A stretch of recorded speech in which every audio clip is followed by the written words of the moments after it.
More than 30 MPs have now demanded that the government reviews the history syllabus taught in our classrooms to make it more inclusive in support of the global Black Lives Matter protests. So we're asking you this lunchtime, is it time to rewrite the history books? Kaye, what do you think? I mean, have we been teaching our kids the wrong history? Well, it's just not as simple as the wrong history, isn't it? Let me throw a quote at you, right? This is Napoleon. History is the version of past events that people have decided to agree upon. And I think that is really, really accurate. I mean, I think it's history is written by the victors was attributed to Winston Churchill. Some say it wasn't him.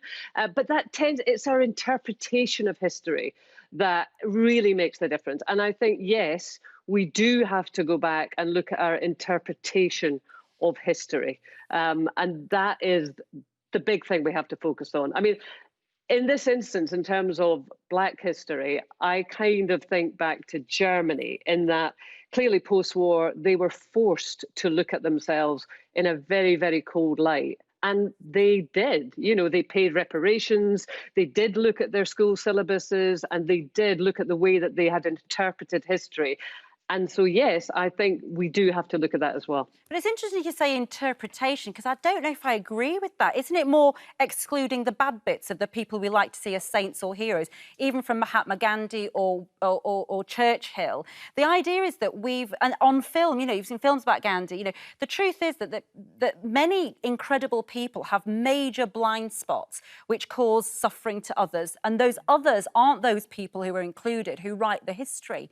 And so it's interesting what you mentioned about Germany there, because I think, people are going, hang on, what influence does it have about changing, the curriculum? But if you look at what you mentioned about Germany, now in the refugee crisis which we've had, they took in more refugees than any other country. Why? Because they had a duty, they knew, as a nation to repair the damage, to repair the psyche of the nation. So I think what we teach in schools at a young age, at primary school, affects policy in later years, because they're going to be running the country. I agree. 100%. And I think Germany as a model we should look at. I totally agree with you.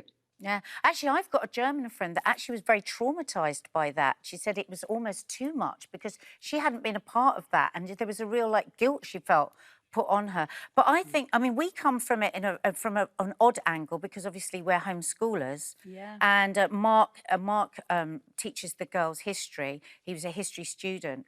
And actually Maddie had a real passion for history. And actually when he looked into the GCSE curriculum for history, he was horrified, actually, at how dull it was and how it was very much because the people that are in power, the people that are wealthy, they're the people that write down the history. So whole parts of history, of course you can't put it all down. So he actually set the curriculum to one side, and I feel very sorry for teachers that want to be more maverick and bring more in because they're so restricted by testing and curriculum and all this. So Mark just took her off the curriculum and actually he enthused her again by showing her really good films and got her back interested in history. So I think it's really important that we also bring it alive, and it's not really adult. So many kids go, oh, history, because who we are is where we came from. They also and what we did. Don't seem to have evolved much since, in the 20 years that I was at school. Zach is still learning the same historical events that I learned 20 years ago, and they brush past major events. I would say that the Holocaust, slavery, when I was at school, it was kind of just, that happened, let's move on. And the slavery was always about America, wasn't it? They never reflect on English slavery. I think we do have to be careful not to generalise too much, though. I mean, because the syllabus can be interpreted by the teachers, and there are lots of great teachers who will teach their history in a much more rounded way. I didn't say there weren't lots of great teachers. There are lots of great teachers, but I do think we have to look at everything, really interrogate how we teach history, because I mean, the fact that you said to me, as a Jewish child, you were told that it was too upsetting to learn about the Holocaust. To go into detail that's clearly not bonkers. until I went to a Jewish school in my later years of school did they go in depth and talk about it. But I think the same for how many people in the Black community are sitting there thinking we literally learnt about American slavery for a day and then moved on to... And the idea about, what made Britain great, I think, is something that we really have to relook at.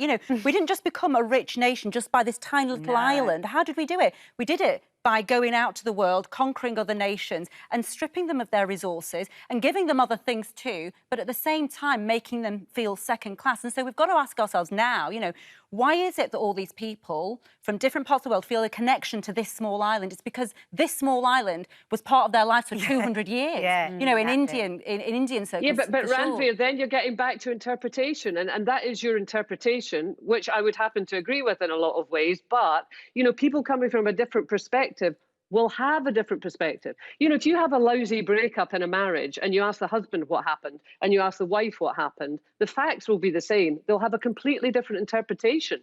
And we have to deal with that. Facts, aren't there, in history which are not taught? Like, you know, the famine in Bengal, which Churchill's behaviour affected. You know, the fact that Gandhi worked in South Africa and had a terrible view of black South Africans. You know, So, yet I mean, do you think there was a cynical decision? People can have mistakes in their lives. We have to be honest about that. We have to have the different perspectives. That's the trouble. Yes, And I think too often we don't have the different but I mean, do you think, Ranvir, there is a sort of cynical decision to absolutely leave out certain facts, to misrepresent history?